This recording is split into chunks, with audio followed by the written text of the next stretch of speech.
Hello, hello. I am back in the office, as you can see, for this episode because there's just so much noise happening outside and I can't even hear myself think in the porch where I usually film. Right now for me, it's Friday, June 26th, but by the time you see this video, I will be in Cape Cod on the beach. Ha! In today's episode, I'll be giving you a couple mini stories from throughout my life that demonstrate very clearly how not athletic I am. I'm actually going to jump right into it because I'm on a time limit right now. I have about an hour and a half before my dad comes home and needs this office space. So this video might be shorter than usual, but we'll see how it turns out.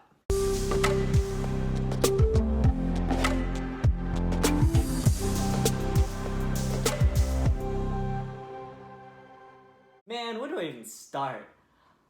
I guess I'll start with baseball, how about that? After finishing first grade, my parents switched me from a private to a public school. And so at the beginning of second grade, in an attempt to discover some athletic ability that I did not have, my parents got me started with baseball. And man, did I shine. I was so good at baseball. I was the best player on the team. I hit every ball thrown my way and I always caught the ball when it was thrown in my direction. I was a pro at baseball.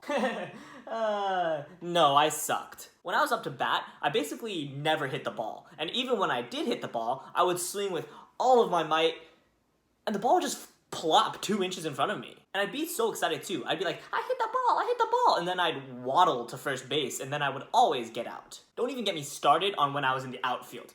Sometimes my parents would come to watch my games, and recently they told me that when I was in the outfield, I would just be looking at the sky, or the trees, anywhere but the ball. I can just only imagine what my parents were thinking, oh my god, look, there's our son.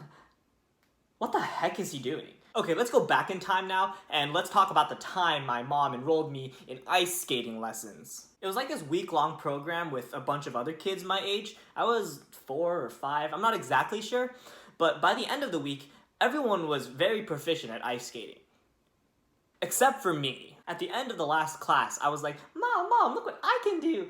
And I walked across the entire rink on my skates. To this day, I still do not know how to ice skate, and I probably should learn how to do that soon since everyone else knows how to ice skate, but yeah, that's a story of my life. Okay, so shifting gears here, when I was younger, some of my friends would sometimes have gymnastics birthday parties. So you know those giant foam pits, with the cubes in it, that they usually have at those places? Well, my friends absolutely loved that, and so usually there's a rope swinging over it. And so they would grab on the rope and swing back and forth 3 times, have the time of their lives, and then they would fall into the pit. Here's what I did. Whee! Plop. My arms were so weak. I couldn't even hold on to the rope, and it's just really sad.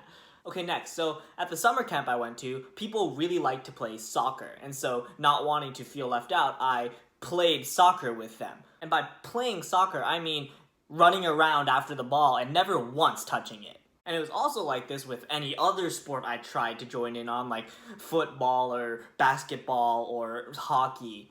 So in episode 24, where I talk about the stories of mini-me, I mentioned that I had an obsession with swords at some point.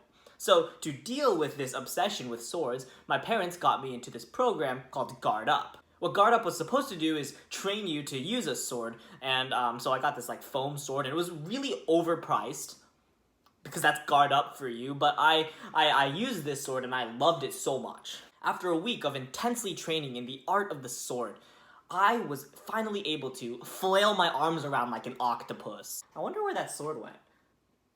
My parents probably took it away after I started bopping my sister with it. But anyway, to this day, I'm still not athletic, and I'm honestly okay with that. Because, well, I kind of came to terms with it after failing multiple times at doing athletic things, but also I just have realized that my skills lie elsewhere. I may not be good at anything that involves, movement, but I am good with people. I'm able to bring people together, make them feel comfortable around me. Recognize your weaknesses, because coming to terms with them is key to discovering your strengths. Sometimes people try to become someone they're not, because they want to, be recognized or fit into a group of people. But that's never a good idea. Because for the most part, your weaknesses will stay your weaknesses, and your strengths will stay your strengths. So instead of trying to get rid of your weaknesses, try to emphasize your strengths, grow them, make them shine. That's what it means to be the best you can be. Okay, so that just about wraps up this video, but before I go, I want to make an announcement. I've decided to keep this series running until the end of the summer, not further than that, because first semester college, I have no idea what to expect. I don't know if I'll have the time or the space to continue filming these podcasts, and I don't want to make any promises that I definitely won't be able to keep. So right now, I plan for my last episode to be released at the end of August. Until then, I'll of course keep releasing episodes. I'm not sure how many more I'll be releasing, but I will continue making podcasts because I enjoy doing it, and I hope you guys enjoy watching it too. But anyway, that being said and done, I will see you in the next episode, which for me is in about 2 weeks. Bye bye.